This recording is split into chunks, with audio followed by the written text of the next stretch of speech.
आता आपल्या आवडत्या मालिकेचे संपूर्ण भाग मालिका प्रसारित झाल्यानंतर लगेचच पाहू शकता फक्त सन नेक्स्ट वर. भारतातील प्रेक्षकांसाठी मोफत सेवा. ताई कुठे चाललेस इतक्या रात्री? मला काळजी वाटते ग शमिकाची. नाही म्हणजे दिवसभर आपल्याकडे होती आणि आपल्याकडून तिला काही चुकीचं खायला दिलं गेलं असेल आणि म्हणून आजारी पडली असेल तर आपल्याला जायला पाहिजे.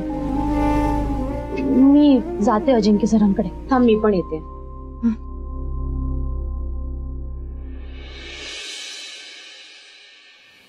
अरे काय रे एवढ्या रात्री निघालात कुठे तुम्ही दोघी? अजिंक्य सरांकडे. अजिंक्य सरांकडे एवढ्या रात्री? अगं पण जे काय आहे ते सकाळी बोलता येईल की त्यांच्याशी? नाही बाबा त्यासाठी नाही, शमिकाची तब्येत बरी नाहीये. आता अजिंक्य सरांशी बोलताना कळलं. बाई काय झालं पोरीला ग? तेच कळलं नाही म्हणून आता जातोय तिला बघायला. रात्रीची वेळ आहे, मी सुद्धा येतो सोबत. सांभाळून जा. हो येतो. नाही गो बाई काय झालं असेल पोरीला?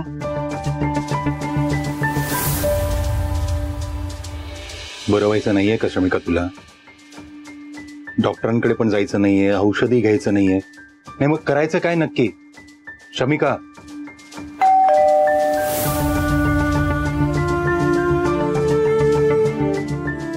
आराम करा, मी आलो.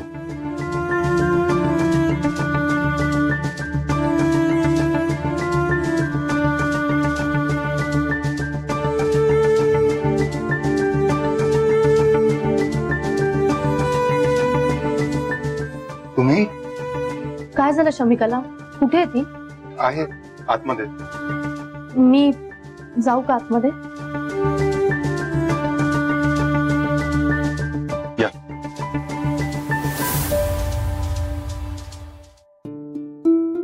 शमिका काय ग, काय झालं?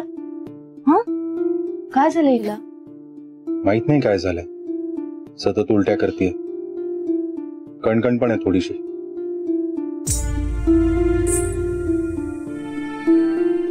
म्हणूनच म्हटलं डॉक्टरांकडे जाऊ, तर नाही. घरी औषध देतो म्हटलं तर तेही नाही. म्हटलं ठीक आहे डॉक्टरांकडे नाही जायचं ना, डॉक्टरांना इथे बोलवतो, तेही नाही.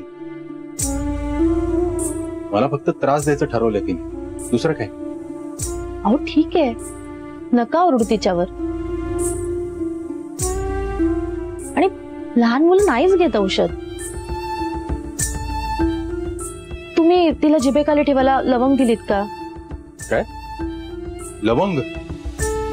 ती कशाला? अहो कशाला म्हणजे लवंग दिली तर उलटीची उबळ थांबते, एवढं कसं कळत नाही तुम्हाला? मला कसं माहिती असणार? ऍडव्होकेट आहे मी, डॉक्टर नाहीये. पण ऍडव्होकेट असलं तरी बाप आहात ना, एवढं तर तुम्हाला कळायलाच हवं. हे बरं आहे. खरं तर हे सगळं ना तुमच्यामुळे झालं. शमिकाने सांगितलं मला की ती गोड खाल्लंय तिने. इतकं कोणी गोड देतं का लहान मुलांना खायला? आजारी पडणार नाही तर काय मग? अहो लहान मुलं आहेत ती, थोडे तरी हट्ट पुरवायला हवेत ना. हो हट्ट पुरवा ना, पण मग आजारी पडल्यानंतर पण काय करायचं ना हेही सांगा. दादा ओरडू नकोस ना तिला, तिची काही चूक नाहीये, चूक तर माझी आहे. मी जास्त गोड खाल्लं, वृंदान तिला माहितीच नाही मी खूप गोड खाल्लं. खूप दिवसांनी कोणीतरी माझे लाड केले.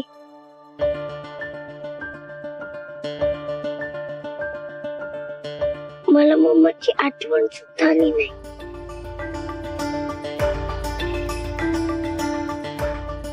आधी मम्मा होती तर ती दिवसभर माझ्यासोबत असायची, लाड करायची. आज इतक्या दिवसांनी वृंदा आंटीने पण माझे तसेच लाड पुरवले.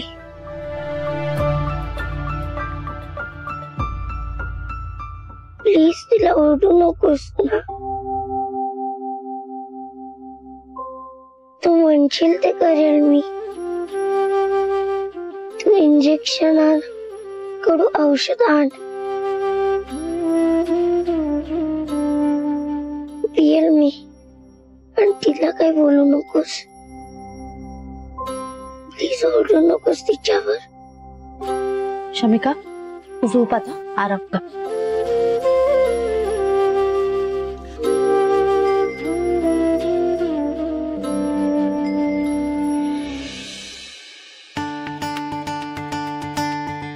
मास्तर हा.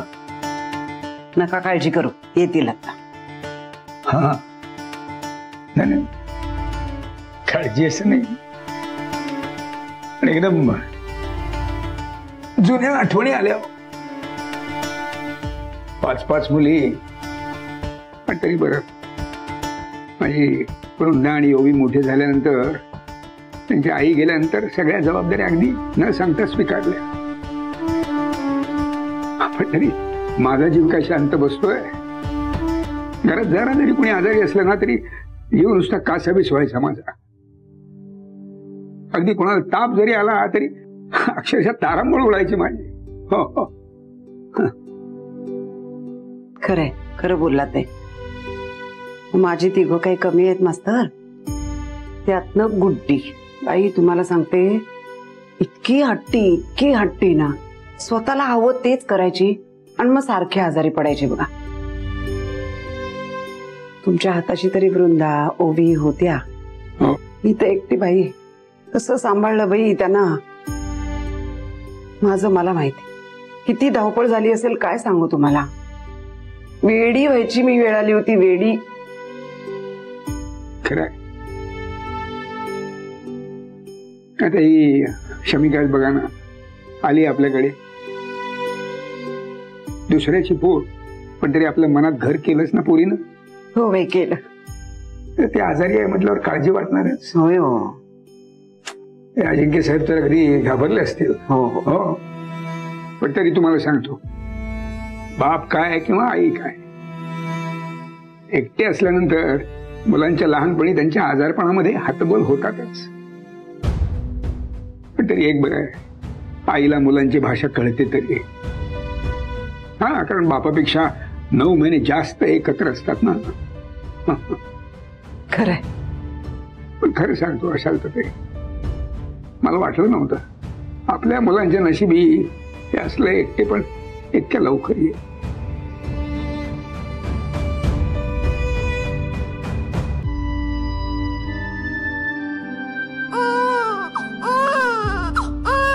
बसूच्या रडण्याचा आवाज येतोय का? हो. उठली वाटतं. नाही